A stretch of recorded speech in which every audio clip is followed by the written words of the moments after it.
now with the cabling. So let's start off first with the power. So to start off with, we have over here the 24-pin ATX power cable. It's going to be a little difficult on this particular case. We can make it work. And then up here, you'll find the CPU power. This particular board has two 8-pin PCIe connectors. Most boards might only have a 6 or a single 8. This one has two of them just so that you can overclock a little bit more. Now, there's two ways that we can get that cable across. We can either get it across through here, which there's going to be a cable going all the way across, or we can get it through that hole up here, but then that kind of means there's going to be a cable coming up here as well. So both ways we can do it. So first off, let's go ahead and do the 24-pin. So just to show you what it looks like first off, this is the ATX 24-pin. They keep it this way as a 20-pin for older motherboards, and then the 4-pin to make it a 24-pin for most boards we use today. Okay, so we just put that together. Your power supply may already have that connected, mine doesn't. So it supports older power supplies, motherboards, I'm sorry. And again, we do have to kind of make it work. So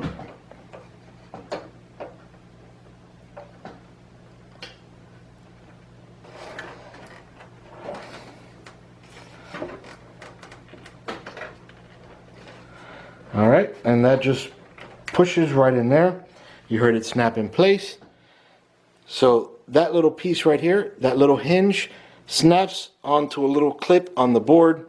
And again, it works, but it's just putting a little more pressure on this than I'm comfortable with. But we'll deal with that maybe at another day if something happens. So, all right, so now we'll turn it around.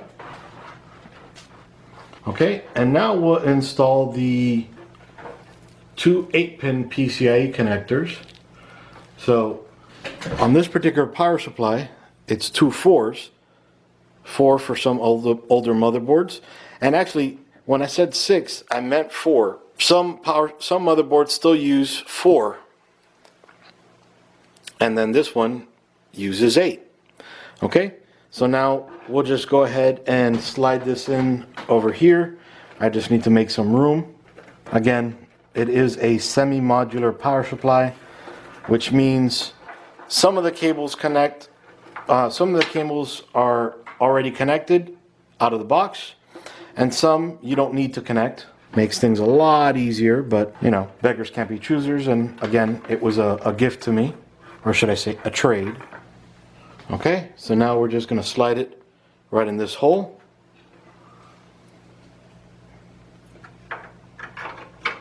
We don't need to make it pretty just yet, just make it work. Okay, and now the second one. Again, there's two 8-pins there. Because of where EVGA put these CPU power connectors, it is a bit difficult.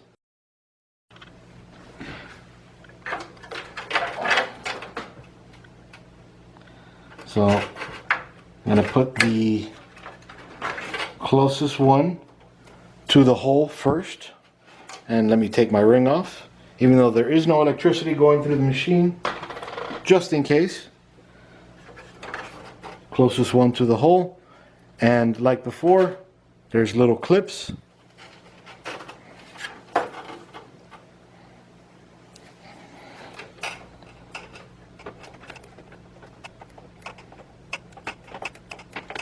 Okay, and once it's in, you hear it snap. Okay, so that's the first of two. And now the other one, same thing.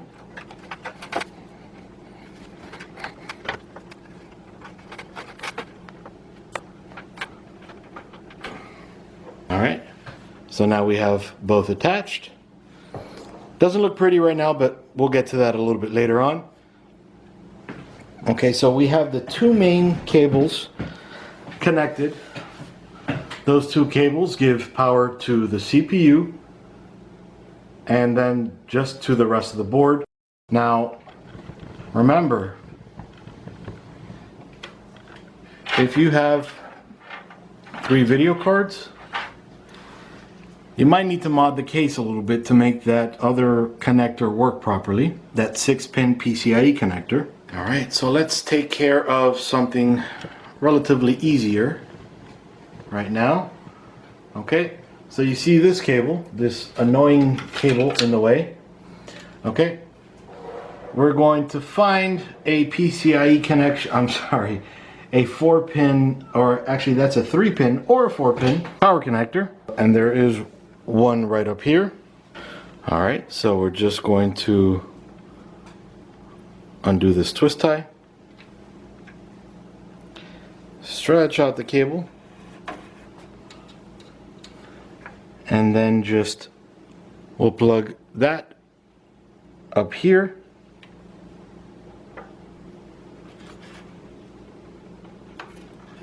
Okay, and now we could just tuck that into that hole back there, but we'll worry about that a little bit later on. And now we have the power supply cables. Now this one's a little bit easier, a little tiny bit easier, because Arctic did a very cool thing that I've never seen done before. They have this end and this end. This end connects to the motherboard. This end allows you to connect one fan to another fan, to another fan, then to another fan, so that way all you need is one 4-pin power connector. Whereas before, on maybe some others, you might need 4 power connectors. We need to find power for this guy, and there happens to be a connector right up here, a connection right up here. So that's perfect, out of the way. So we can plug that in, and then we can just slide all the cables in the back. Nobody will know the difference. Okay, and now let's go off to the back real quick.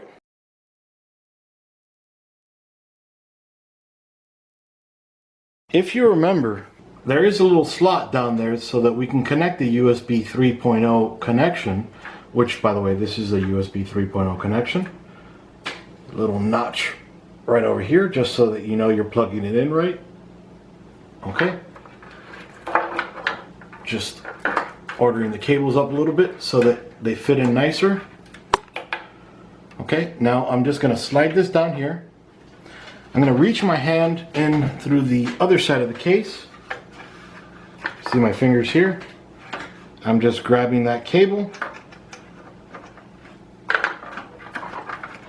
All right, and now let's turn her on again. Okay, so here's the cable, and then here's the connection. So all we're gonna do, slide it back down there, and be mindful of that little notch that I mentioned. All right, and just push it in, and that's it. So now you have USB 3.0 installed. Now let's turn it back around. Just tucking that in over here.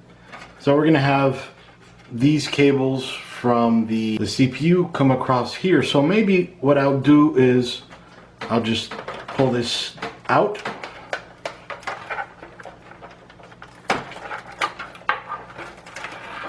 And just push those around. So that way it's not so tight. I'm gonna go ahead and connect it the same way I showed you. So I'll skip that real quick.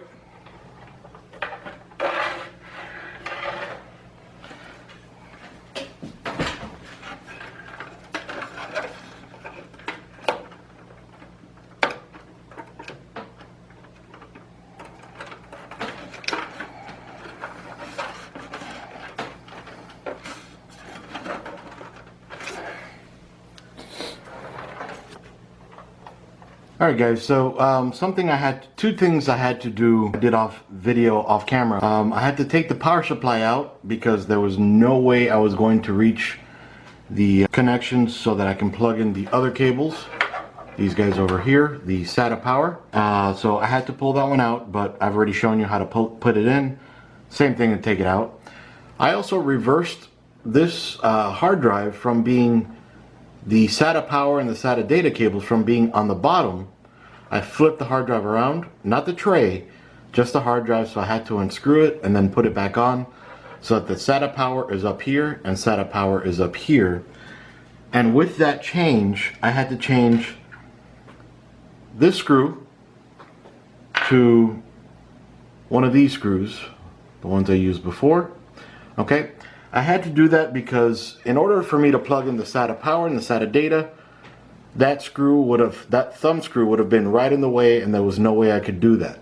Now, the reason I did that was because the SATA power and the SATA data coming off of one strand from the power supply, there was no way it was going to reach all the way up here to down here. So now they're a lot closer. That way I can keep it to one strand. As it is, I'm going to have one strand for here, one strand for here, and then one strand for the SATA drives on the front of the machine. That way I keep it to 3 cables instead of 4 cables, which I don't know if I have 4 cables anyway, this way. And then I'm also using so that I could reach, because the way they implemented these SATA cables, they're very close. Now, this is not the fault of Cougar, this is the fault of Cooler Master. So what I did was I used a Molex, this connection right here, to this Molex that branches out to 2 SATA cables. So I just popped that back in, and now I have 2, and that way on the front I can just use this one to connect both SATA devices to this one, and that way it saves me from potentially risking it when I only have 2 SATA strands coming from the power supply. Anyway, a lot of jibber jabber there, but I wanted to let you know what I did. I didn't want any sort of surprises. Now, one other thing I did do, because of the way that this case allows me to, before I had the cooler match, or I'm sorry, the Arctic cooling,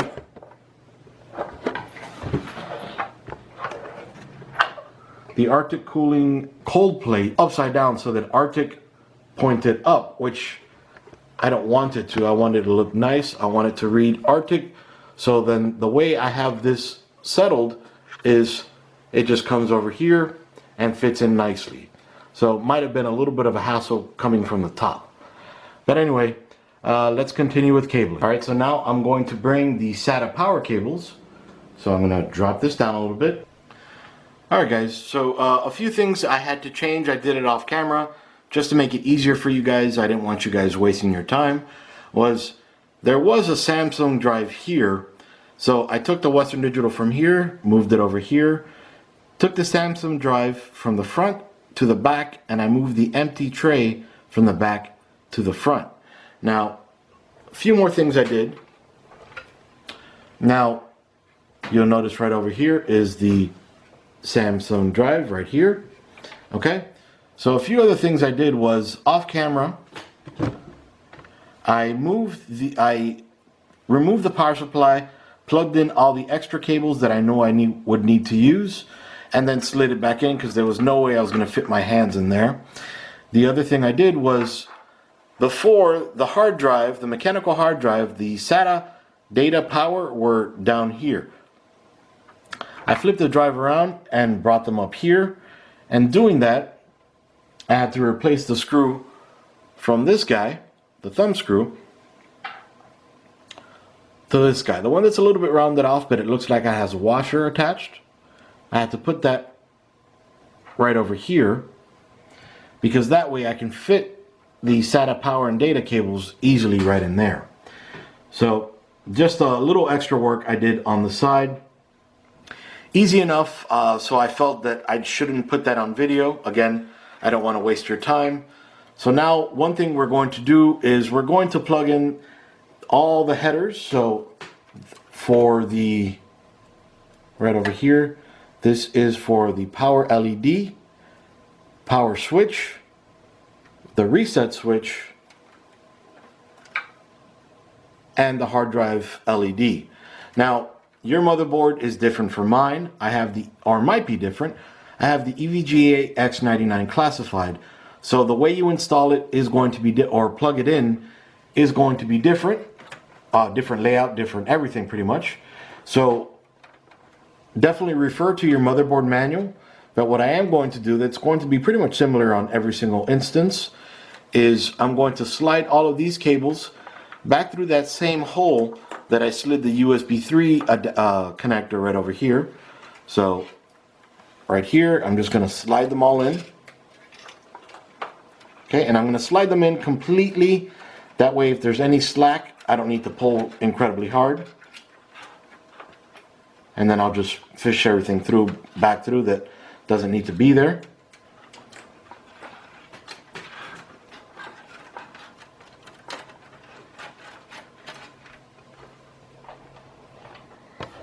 Okay, and the reason I had to move the SATA drives was with these two up here, the Samsung that used to be here and the Western Digital that used to be here.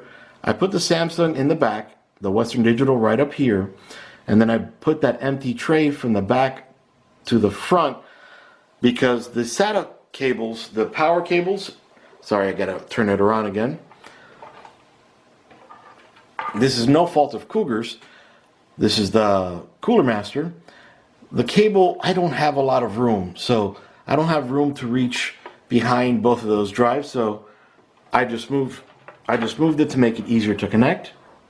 Okay, so now just pulling all these cables through. Let me zoom in so you can see it a little bit better.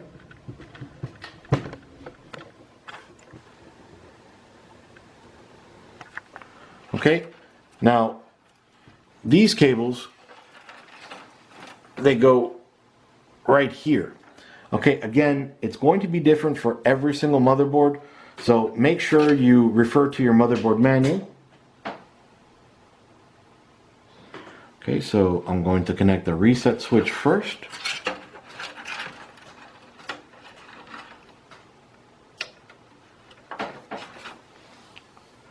Okay, and then hard drive LED second. I'm just connecting the bottom ones first.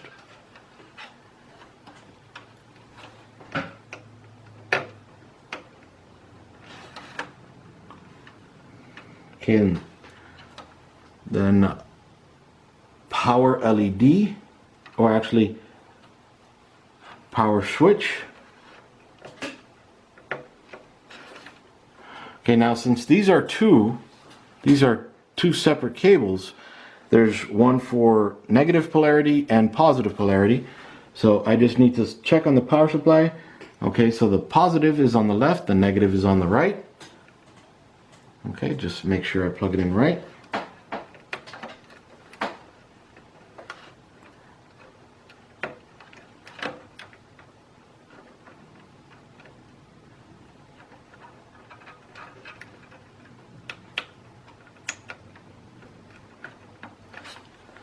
All right, so they're plugged in. Now I'm just going to pull on those cables from the back just to make it nice and tight there.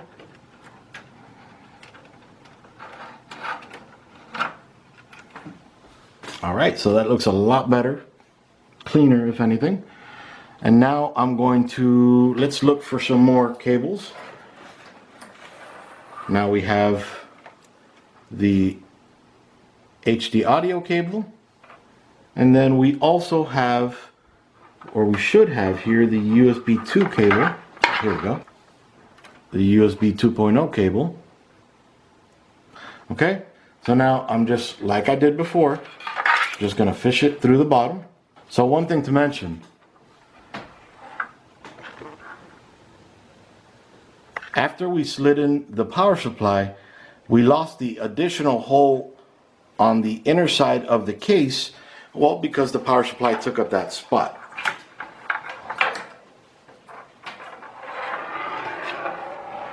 Okay, so there's a hole back here that we don't have access to it anymore, and that's all right. We'll work with what we have.